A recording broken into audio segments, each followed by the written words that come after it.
만약에 뉴스에 이런 기사가 뜬다고 생각해본다면 삼성전자, 현대차, SK하이닉스, 네이버, 카카오 이 회사들을 다 합친 어느 한 기업이 상장했다. 난리가 나겠죠. 경제 뉴스는 물론이고 유튜브, SNS, 틱톡, 릴스, 카톡. 야, 그거 샀어? 이 이야기만 나올 거예요. 비슷한 일이 실제로 일어났죠. 스페이스X. 인류 역사상 가장 큰 IPO. 공모 규모만 750억 달러. 우리 돈으로 100조 원이 넘어요. 기업 가치는 약 1조 7,700억 달러. 2,400조 원. 한국 코스피의 약 3분의 1 정도 되는 회사 하나가 미국 증시에 등장한 거예요. 근데 오늘 이야기는 조금 다른 이야기를 해보려고 하는데 스페이스X가 나쁜 회사냐? 아니죠. 정말 훌륭한 회사고 엄청난 회사예요. 이미 다 알고 있는 사실이죠. 스타링크, 펠컨 9, 스타쉽, 화성 프로젝트. 다만 궁금한 건 다른 건데 왜 역사상 가장 위대한 IPO를 보면서 월가 일부 투자자들은 벌써부터 계산기를 두드리냐? 언제 나갈까를 왜 고민하고 있을까? 즉 좋은 회사는 맞는데 스페이스X가 지금 이 순간이 역사상 가장 큰 기회인지 아니면 가장 거대한 착시인지 그 이야기를 다뤄볼 거예요. 한 커플, 두 커플 벗겨봐야겠죠. 스페이스X가 이젠 로켓만 만드는 회사는 아니죠. 지금은 세 개의 회사가 한 몸에 들어가 있는 기업. 첫 번째가 로켓, 두 번째가 인터넷, 스타링크죠. 세 번째는 AI 회사. 그게 오늘 이야기의 핵심이죠. 이 제사양 로켓의 시조, 굉장히 유명한 펠컨 9, 지금 세계에서 가장 많이 발사되는 로켓이죠. 나사 계약, 미군 계약, 각종 상업용 위성 발사, 세계 우주 발사 시장에서 스페이스X의 존재감은 압도적이에요. 발군이죠.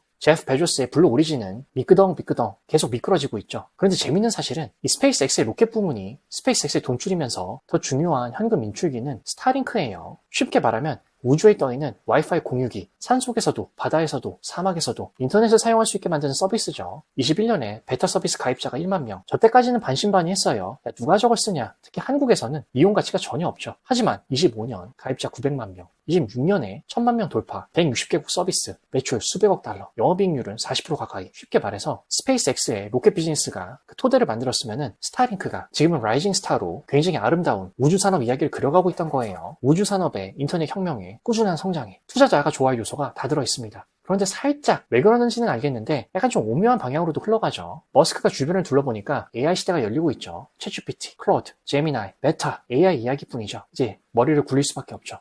저 게임에 동참을 해야 된다. 그래서 몇 년 전에 등장한 회사가 xAI죠. 꽤 써보셨을 거예요. 서비스 이름이 그럭이죠. 그런데 갑자기 스페이스X가 이 xAI를 품게 됩니다. 이제 여기서 회사의 운명이 조금씩 바뀌기 시작해요. 안 좋은 쪽으로 간다는 게 아니에요. 다만 비유를 들어보자면 매달 용돈 100만 원을 받는 한 학생이 있는데 알바도 열심히 하죠. 성실해요. 차곡차곡 저축도 하죠. 그런데 어느 날 엄청 비싼 취미가 생겼습니다. 최신 컴퓨터도 사고 카메라도 사고 게임도 사고 GPU도 사고 매달 200만 원 이상 써요. 그럼 어떻게 될까? 아무리 열심히 벌어도 통장 잔고는 줄어들기 시작하죠. 지금 스페이스X를 보는 인베스터들의 고민도 비슷해요. 스타링크가 열심히 돈을 벌죠. 로켓 사업도 성장하고 대체 불가능하죠. 그런데 xAI는 엄청난 속도로 돈을 쓰고 있어요. 실제로 스페이스X가 24년까지만 해도 흑자였죠. 그런데 xAI를 합치면서 적자로 돌아선다. 즉 지금 투자자가 사는 거는 단순한 우주회사가 아니라 이제는 돈 잘 버는 사업과 돈 엄청 쓰는 사업을 한꺼번에 사는 거. 여기서 이제 월가의 질문이 시작돼요.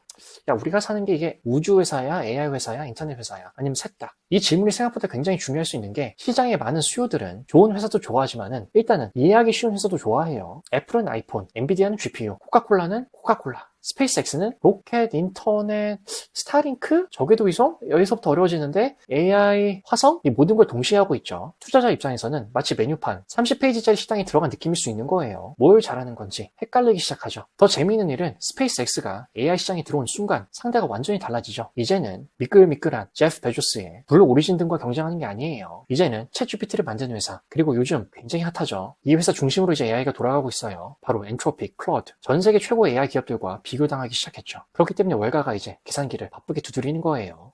잠깐 AI 전문 회사들도 저렇게 비싼데 왜 우주회사에 적자 AI까지 붙은 회사가 요즘 그리고 그러고 안 쓰잖아. 1조 7천억 달러까지 받아야 되지? 아 그래 뭐 이해했어. 콜로서스 데이터 센터 사업? 그런데 그거 이미 있던 스토리 아닌가? 그리고 이 질문에 대한 답은 생각보다 훨씬 복잡하다. 왜냐면 역사를 조금만 돌아봐도 시장은 언제나 새로운 이야기를 사랑했죠. 그게 비트코인, NFT, 이더리움. 하지만 그만큼 빨리 질려오기도 했어요. 사실 이 스페이스X IPO를 둘러싼 가장 큰 논쟁도 이거였죠. xAI 축복이냐 아니면 독이 든 성배냐. 솔직히 일론 머스크가 AI에 뛰어들지 않을 수는 없었죠. 세상이 바뀌고 있었기 때문에.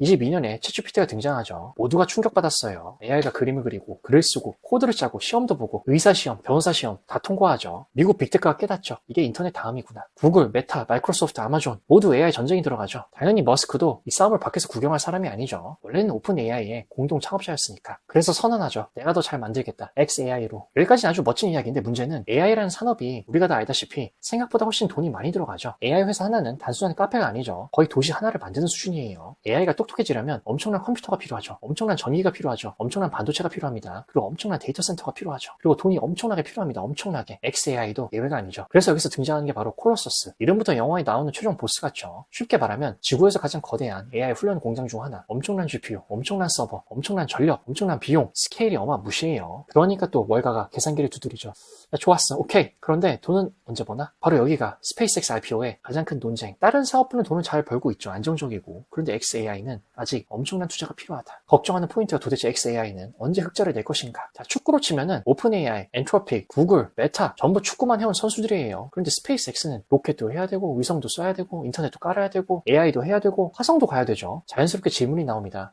한 사람이 이걸 다 할 수 있을까? 그리고 진짜 아이러니한 장면이 엔트로피, 클로드는 지금 AI 시장에서 거의 원탑이죠. 그런데 이 회사가 스페이스X의 AI 인프라를 빌려 쓰는 고객이기도 해요. 재밌죠? 낮에는 고객, 밤에는 경쟁자. 건물은 같이 쓰는데 IPO 시장에서는 또 서로 투자금을 뺏어가야 됩니다. AI 시장이 정말 얼마나 치열한지 보여주는 명장면이죠. 그런데 사실 월가의 보수적인 손들이 XAI를 걱정한 진짜 이유는 AI 때문만은 아니에요. 기대감 때문이죠. 시장은 이상한 곳이잖아요. 좋은 실적보다 좋은 이야기를 더 좋아합니다. 전기차 열풍, 메타버스 열풍, NFT 열풍, 블록체인 열풍, AI 열풍, 언제나 새로운 이야기가 등장하죠. 그리고 돈이 몰려요. 문제는 기대가 너무 커지는 순간 기대가 현실보다 빨리 달리기 시작하면 주가는 위험해지죠. 그리고 바로 여기서 1년 전 미국 시장에서 있었던 아주 재밌는 사건을 기억해보면 그 회사도 사람들이 사랑하는 이야기를 다 갖고 있었어요. 엄청난 IPO였고 기관들의 폭발적인 관심이 있었고 개인분들이 열광했죠. 그리고 이번엔 다르다. 서클이라는 회사가 있었고 조금 뒤에는 더 극단적인 사례 비트마인이 있었죠. 훌륭한 회사예요. 그래도 둘 다. 다만 이 두 회사를 보면은 왜 월가에서 스페이스X를 보면서도 한 손에는 축배를 또 한 손에는 출구 지도를 들고 있는지 이해할 수 있는 거예요. 왜냐하면 역사는 늘 똑같이 반복되진 않지만 놀라울 정도로 비슷한 운율을 가지고 움직이기 때문이죠. 이 USDC를 만든 서클도 초과청약이었고 기관들의 러브콜을 그냥 어마무시했죠. 개인분들이 그냥 열광하고 상장했죠. 고모가 31달러, 첫날에 88달러, 18일 후에 300달러. 역시 이번엔 다르다. 그런데 언제나 이상하죠. 개인분들이 가장 행복할 때 기관들은 가장 냉정하죠. 조금씩 팔기 시작해요. 그리고 시간이 흐르죠. 락업이 다가와요. 후속 매각이 나옵니다. 주가가 식기 시작하죠. 결국 고점 298달러, 몇 달 뒤에는 66달러. 잔인하죠 시장이. 같은 회사를 두고도 18일 만에 천재라고 했다가 몇 달 뒤에는 똥멍청이 바보라고 해요. 비트마인은 뭐 더 할 말도 없죠. 8달러에서 20달러, 50달러, 100달러, 161달러. 지금은 딱히 이야기하지 않을게요. 그래서 월가에서는 왜 12월만 기다리고 있냐? 락업이라는 건데 이름은 어려울 수 있는데 개념은 쉽죠. 학교 축제를 생각해보면은 치킨 100마리가 있어요. 학생들이 줄을 서고 있죠. 선생님이 말씀하십니다. 학생들은 지금 먹어도 돼. 운영진은 6시간 동안 못 먹는다. 왜냐? 운영진이 먼저 먹기 시작하면 치킨이 순식간에 없어지잖아요. 주식시장도 비슷하죠. IPO를 하면 기존 투자자가 있습니다. VC, 임직원, 초기 투자자, 창업자. 이분들이 상장 전에부터 다 팔아버린다. 주가가 무너지죠. 그래서 시장이 약속하죠. 조금만 기다려봐. 몇 개월 후에 팔어. 그게 락업이죠. 그런데 재밌는 질문은 만약 여러분이 초기 투자자다. 10달러에 산 주식이 있다. 상장했어요. 100달러가 됐다. 6개월 동안 못 팔아요. 그리고 드디어 팔 수 있게 됐다. 어떻게 하시겠습니까? 계속 들고 가실 거예요? 아니면 조금이라도 팔아서 이익을 확정할까? 월가는 인간이 만든 곳이고 인간은 이익을 좋아하죠. 기관들이 다 나쁘다는 이야기가 아니라 그분들도 투자자죠. 수익을 내야 됩니다. 연금을 운용하죠. 펀드를 운용합니다. 고객 돈을 관리해요. 좋은 가격이 오면은 파는 것이 직업이죠. 하지만 개인 투자자는 어쩔 수 없이 착각을 할 수밖에 없습니다. 유명 기관이 들어왔으니까 안전하겠지. 하지만 기관이 들어왔다. 나간다는 뜻이에요. 그리고 스페이스X에는 또 하나의 특징이 있죠. 슈퍼보팅. 이것도 이름은 어려운데 개념은 쉬워요. 내가 피자집 주인이다. 친구들이 돈을 내요. 가게를 같이 차립니다. 그런데 계약서를 보니까 이런 내용이 있어요.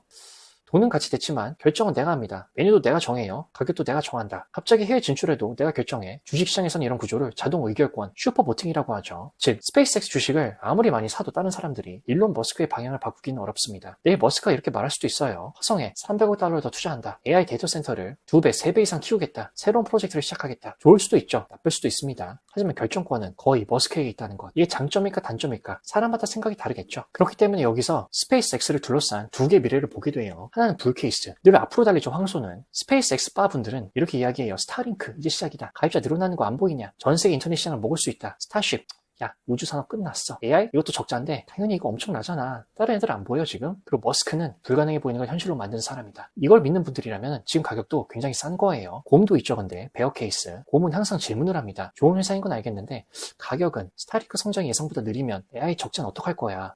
그리고 솔직히 말해서 이제는 엔트로픽이 클로드가 다 잡아먹을 것 같은데 이제는 챗GPT도 별로 많이 안 써. 그런데 그걸 쓴다고? 그리고 락업 이후에 물량이 많이 나오면 기관들이 차익 실현을 하면 그때도 1조 7천억 달러가 정당할까? 솔직히 두 관점 다 맞는 말이에요. 근데 여기서 팩트는 그 과정에 있어서 주가는 엄청나게 흔들릴 수 있다. 왜냐? 좋은 회사와 좋은 투자 시점은 전혀 다른 이야기니까요. 여기서 중요한 질문이 애플은 좋은 회사인가? 대부분 좋은 회사라고 할 거예요. 그런데 2000년에 샀다면 2022년에 샀다면 결과가 다르죠. 좋은 회사와 좋은 가격은 다른 이야기예요. 그래서 스페이스X를 보면서 가장 중요한 거는 로켓도 아니고 AI도 아니고 화성도 아니에요. 단 하나, 기대감. 지금 시장은 미래를 얼마나 먼저 반영했을까? 그 질문이죠. 그리고 그 답을 알려줄 시험지는 첫 번째, 26년 9월 첫 공식 실적이죠. 시장에 진짜 숫자가 공개되는 거예요. 두 번째는 26년 12월 락업. 시장에 진짜 물량이 공개됩니다. 그리고 그때 알게 될 수밖에 없죠. 지금 사람들이 사고 있는 게 현실인지 아니면 꿈인지. 지금 오늘 우리가 보수적인 투자자라면 던져야 되는 질문은 스페이스X는 성공할까가 아니라 그 성공을 지금 시장이 얼마만큼 가격에 반영했을까? 그 질문이겠죠. 시장이 가끔 영화관과 닮은 게 영화가 재밌다고 표를 아무 가격에나 사진 않죠. 스페이스X는 역사상 가장 위대한 IPO로 기억될 수도 있어요. 혹은 역사상 가장 뜨거운 논쟁으로 기억될 수도 있겠죠. 그 답은 유튜브도 월거도 저도 아무도 모르겠죠. 오직 시간만이 알려줄 거예요. 즉 그때까지 우리가 할 수 있는 거는